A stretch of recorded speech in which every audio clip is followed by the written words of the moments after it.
CBS 11's Jeff Paul is on the road tonight to Galveston, stopping to talk to us in Waller, just outside of Houston. Jeff, what have you been seeing?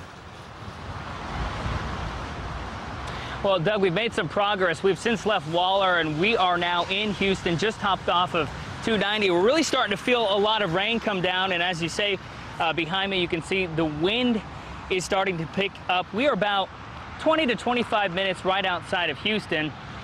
And as you take a look over here, you can see a lot of folks right now starting to get off work, starting to make some decisions about where they're heading next as Hurricane Harvey starts to move in towards the Texas coast. Now, a little while ago when we were in Waller, we spoke with one man who has a house in Corpus Christi, and he went down there today to board it up, and we asked him about why he left. We hear so much about people wanting to stay by because they're worried about their things being stolen, and here's what he had to say about why he left today.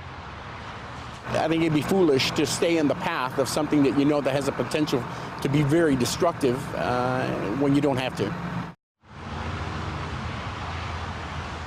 Now, again, we're just outside of the city center, downtown Houston. We're going to make our way. We're going to hop back on 290 here in a few minutes. We're going to make our way towards Galveston and get a little closer as Hurricane Harvey moves closer to the Texas coast. Reporting live here in Houston, I'm Jeff Paul, CBS 11 News.